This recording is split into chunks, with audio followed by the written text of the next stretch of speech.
Okay. Assalamualaikum warahmatullahi wabarakatuh. Hello, we are from Group 3. We'll discuss singular and plural plus verb agreement. Our group consists of myself, Khairul Abdi. There is Fadiatus Sahira, Saika Audia Artanti, and Aminatul Rahma. Hope you guys enjoy this video. Let's check this out. Saya Fadiatul Sahira akan menjelaskan mengenai singular and plural. Nah, sebelum itu kita harus mengetahui arti dari kata noun. Noun itu artinya kata benda. Noun adalah kata yang digunakan untuk menamai atau menyebut orang, benda, tempat, atau ide. Nah, singular noun adalah kata benda tunggal atau dia berjumlah satu. Sebaliknya, si plural noun merupakan kata benda jamak atau berjumlah lebih dari satu. Nah, berbeda dengan kata benda dalam bahasa Indonesia, kata benda atau noun dalam bahasa Inggris memiliki penulisan yang sedikit berbeda. Saat benda tersebut berjumlah satu atau singular atau lebih dari satu, itu plural. Nah, contohnya kalau bahasa Indonesia itu dalam singular kan benda tunggal. Nah, dalam bahasa Indonesia itu misalnya contohnya table itu meja. Nah, dalam bahasa Inggris itu a table yaitu artinya sebuah meja. Nah, kalau dalam plural jadinya four tables. Nah, artinya 4 meja. Nah, jadi dalam bahasa Inggrisnya four tables, jadi karena benda itu lebih dari satu ditambahkan s, sedangkan di bahasa Indonesia dia tetap meja. Nah, kemudian ada contoh-contoh singular dan plural. Kata yang memiliki bentuk yang sama untuk singular dan plural, contohnya itu fish, tetap fish. Kemudian kata penulisan dan pengejaan yang berbeda dalam bentuk singular dan plural.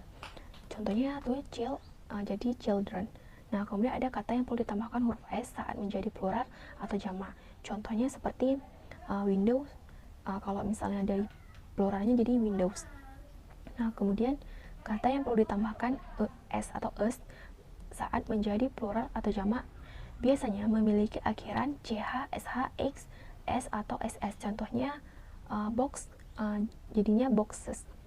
Nah, kemudian ada kata yang berakhir dengan huruf O yang perlu ditambahkan dengan us saat menjadi si pluralnya. Contohnya hero jadi heroes. Nah, kemudian kata yang diakhiri dengan huruf Y harus diubah menjadi yes. Ada IES dalam bentuk plural. Contohnya baby menjadi babies. Kemudian kata yang berakhiran dengan huruf F atau FE harus diubah menjadi first. VES dalam bentuk plural. Contohnya life menjadi lives. Baik, sekian dari saya, akan dilanjutkan kembali oleh teman saya. Macam-macam singular dan plural. Yang pertama ada singular dan plural nouns. Singular nouns adalah kata benda yang menunjukkan bahwa benda itu tunggal atau tidak lebih dari satu. Contohnya seperti house, car, teacher, dan lain-lain. Sedangkan plural nouns adalah kata benda yang menunjukkan bahwa benda itu jamak atau lebih dari satu. Contohnya seperti houses, cars, teachers, dan lain-lain. Selanjutnya ada singular dan plural verb. Singular verb adalah kata kerja dalam bentuk present tense yang ditambahkan huruf S, seperti writes, plays, runs, dan juga menggunakan pola kalimat yang menggunakan is, was, has, dan does. Sedangkan plural verb tidak perlu menambahkan huruf S setelah kata kerjanya, seperti write, play, run, dan menggunakan pola kalimat are, were, have, dan do. Selanjutnya yang terakhir ada singular dan plural subject. Singular subject atau subjek tunggal menggunakan singular verb atau kata kerja tunggal. Sedangkan plural subject atau subjek jamak menggunakan plural verb atau kata kerja jamak. Contohnya seperti my cat always growls at the postal carrier, menggunakan singular subject dan singular verb. Selanjutnya basketballs roll across the floor yang menggunakan plural subject dan plural verb. Saya Saika Audia Artanti ingin menjelaskan tentang singular and plural subject verb agreement. Subjek adalah noun yang berfungsi sebagai pelaku dalam suatu kalimat. Subjek akan mempengaruhi bentuk verb yang akan digunakan dalam kalimat tersebut. Maka dari itu, tatanan grammar sering disebut sebagai subject verb agreement. Ada beberapa aturan dalam penggunaan subjek dan verb, yaitu pertama, singular subjek harus diiringi oleh singular verb, plural subjek harus diiringi oleh plural verb. 2. Jika ada non-verse yang mengandung of yang diakui menjadi subjek dan diikuti bentuknya oleh verb adalah non-sebut of. Yang ketiga, singular subjek yang dihubungkan dengan or, either, or, dan neither menggunakan singular verb. Yang keempat, singular jika dua subjek yang ada di dalam kalimat sifatnya berbeda atau singular plural, verb dalam kalimat yang memiliki or, either, dan neither mengikuti subjek terdekat. Yang kelima, dua subjek yang dihubungkan dengan n menggunakan plural verb atau kecuali jika subjek tersebut adalah pronoun. Yang keenam, dua subjek yang dihubungkan dengan n menggunakan plural verb atau kecuali jika subjek tersebut adalah pronoun. Yang ketujuh, jika ada phrases tambahan atau analog with, as well as, besides, not as yang memisahkan subjek dan verb, maka phrases tersebut tidak dianggap dalam agreement. Yang kedelapan, dalam kalimat yang menggunakan the atau here, subjek biasanya ada di belakang verb dan bentuk verb tetap harus mengikuti subjeknya.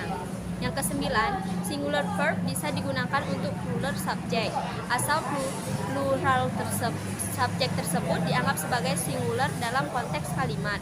Yang ke-10, dalam kalimat yang menggunakan determiner, a lot of, all, some, as verb mengikuti bentuk subjek yang mendahulunya. Yang ke-11, dalam kalimat yang menggunakan collective noun atau family, team, population, earth bisa menggunakan plural atau singular verb. Yang ke-12, verb to be. Where bisa digunakan dalam kalimat apapun untuk menunjukkan kondisi kontras atau pengandaian, tidak peduli subjeknya singular atau plural. Agar lebih memahami singular dan plural plus verb agreement, berikut ada beberapa contoh kalimat dari compound subject. Yang pertama ada Rere, Tom, and Carl are going to the library. Rere, Tom, dan Carl masing-masing merupakan singular. Yang berikutnya ada drawing, singing, and swimming are my hobbies. Drawing, singing, dan swimming merupakan singular, yang masing-masingnya itu merupakan kata kerja yang bersifat singular atau tunggal. Berikutnya ada neither John or his brother has finished the job. His brother dalam kalimat ini merupakan singular. Finish merupakan kata kerja yang singular karena menunjukkan ke his brother atau abangnya John. Kemudian ada my parents and my sisters are coming home late.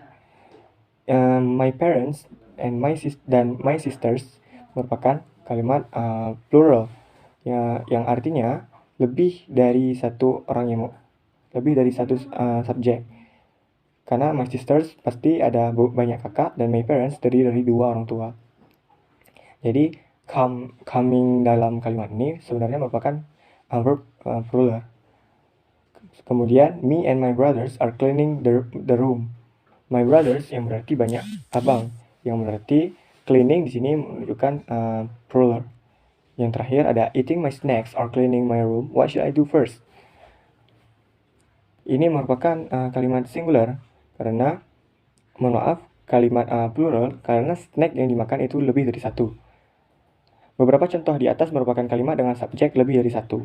Kata yang dicibak tebal atau yang di bold merupakan kata hubung yang dapat digunakan dalam menggunakan subjek-subjek yang dalam menggabungkan subjek-subjek yang digunakan. Kata yang diberi warna merah merupakan singular verb, sedangkan kata yang diberi warna biru merupakan plural verb. Jika tidak terdapat warna dalam PPT ini, mungkin ada kesalahan dari teknis pengetikan. Itu saja penyampaian dari kami harap kalian semua mengerti apa yang dimaksud dengan singular, plural, plus verb agreement, dan juga kami memberikan contoh untuk membantu kalian memahami penjelasan materi kali ini. Terima kasih atas perhatiannya. Untuk pertanyaannya akan segera dijawab. Assalamualaikum warahmatullahi wabarakatuh.